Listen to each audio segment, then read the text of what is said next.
His hands trembled as they slid over my hips. His touch, hesitant but hungry. I leaned into him, letting my breath warm his ear as I whispered his name, my voice low and inviting. "Relax, Victor," I purred, guiding his hands to my waist. He was like a coiled spring, full of tension and uncertainty, but I knew how to unravel him. The dim light of his study cast shadows across the bookshelves, the faint scent of whiskey lingering in the air as we moved together.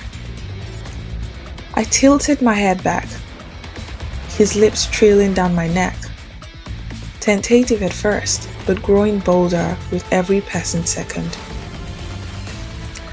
Victor wasn't used to this, wasn't used to me, but I was used to men like him. Men who wanted to feel desired, needed, even when they didn't know how to admit it.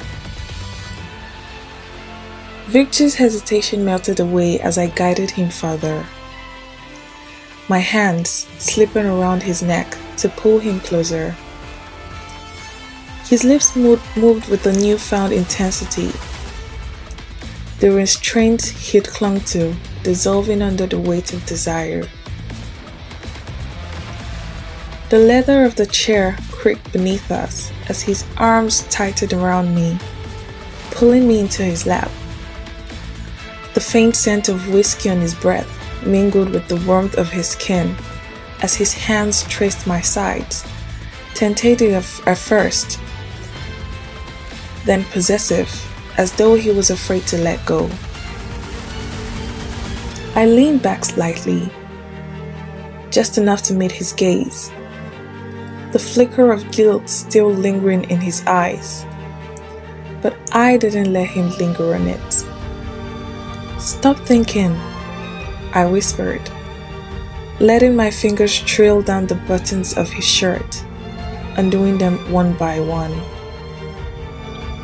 He exhaled shakily as my touch wandered, his own hands sliding up my thighs, tracing the edge of my dress. The study seemed to close in around us, the books and shadows fading into the periphery as the heat between us built, each movement drawing us deeper into the moment. Then we stayed there for a moment, tangled together in the quiet stillness of the room. His breathing was heavy, his head resting against my shoulder as if seeking comfort in my presence. I stroked his hair absent-mindedly, my mind already racing ahead. Victor thought this was passion, maybe even love, but for me it was strategy. I kissed his temple softly, allowing him to believe the lie for just a little longer, knowing that I had already won. With his breathing uneven and his face a mix of guilt and exhilaration, he spoke in whispers. "This can't happen again." But his eyes betrayed him. I smiled, tracing a finger along his jawline. Of course, I lied, already knowing he wouldn't be able to resist. "My name is Ivy Monroe, and I've always known how to get what I want. It's not about luck or chance. It's about understanding people, seeing their weaknesses, and using them to my advantage." When I met Caroline, she was sitting alone at a park, a picture of privilege wrapped in melancholy. Her red hair glinted in the sun as she watched her dog chase its tail, her gaze distant, as though she were waiting for something or someone to rescue her. I became that someone. It wasn't hard. Caroline craved a friend who made her feel alive. someone who could pull her out of the golden cage she called home.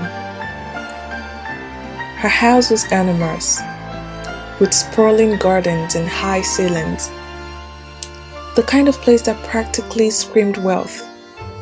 Her family was just as easy to read.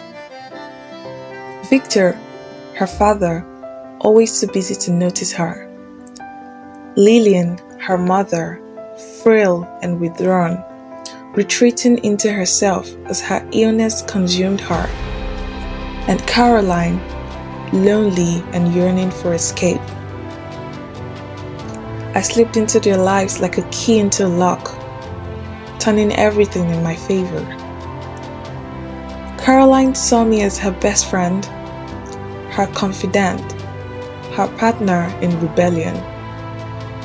Lillian adored me, calling me a breath of fresh air, and a house that had grown stale with grief.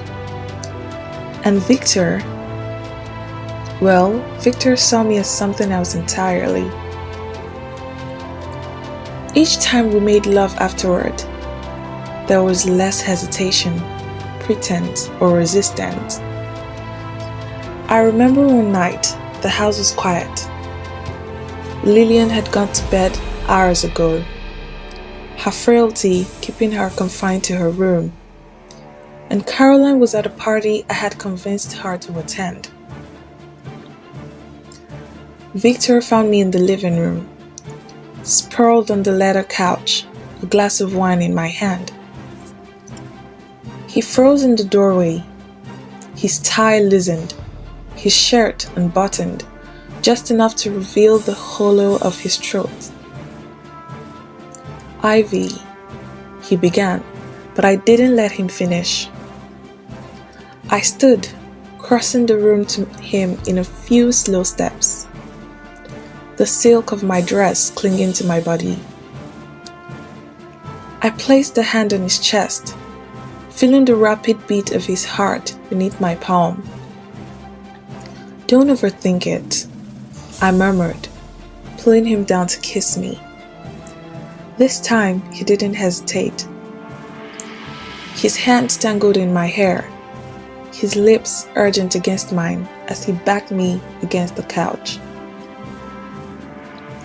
It was more intense this time, more desperate, as though he knew he was crossing a line he could never uncross. And maybe he did. But Victor wasn't thinking about the consequences. Not when my body was pressed against his. Not when I whispered his name like it was the only word that mattered. Victor's hands were on me before I could finish pulling him closer.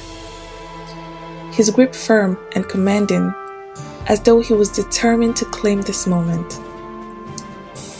The glass of wine slipped from my hand, shattering softly on the carpet, but neither of us flinched. He pushed me back onto the couch, his weight pressing into me as his lips found mine again, rough and insistent. The silk of my dress bunched around my thighs, his hands sliding beneath it, fingers exploring with a mixture of impatience and reverence. I tilted my head back, exposing the curve of my neck, and his lips followed the path my pulse marked, hot and deliberate. My fingers found the buttons of his shirt, unfastening them one by one, until I could feel the heat of his skin beneath my palms. The tension in the room was palpable, every touch and kiss charged with the knowledge that we were dancing on the edge of something dangerous. His name slipped from my lips in a gasp as he lifted me effortlessly, his body pinning mine against the couch. Our movements were feverish now, driven with an urgency that neither of us fully understood but couldn't deny. The leather beneath us creaked softly as the rhythm of our bodies collided, each motion more deliberate, more consuming, His hands gripped my hips, pulling me closer, his breath mingling with mine as we lost ourselves in the rawness of the moment. At the end, I lay there, my fingers tracing the line of his jaw, knowing that I had him exactly where I needed him. Victor wasn't my endgame.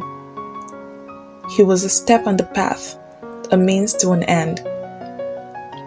But he made things complicated. Lillian noticed his distraction, the way he avoided her gaze at dinner, the tension that lingered in the air whenever I was in the room.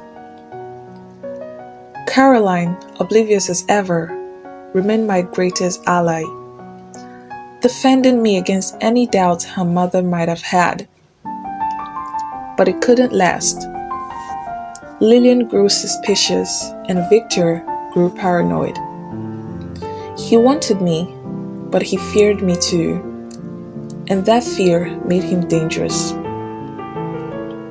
When Lillian confronted me, accusing me of tearing her family apart, I didn't deny it. I smiled. "You invited me in," I told her. "You're the one who opened the door." In the end, the house of Monroe crumbled under its own weight, leaving me to walk away unscathed. Caroline would recover, she always did. Victor would live with his guilt, and Lillian, well, she had her pills and her silence. As for me, I moved on, finding another door to open, another life to slip into, because that's who I am. Ivy Monroe, the girl who always wins.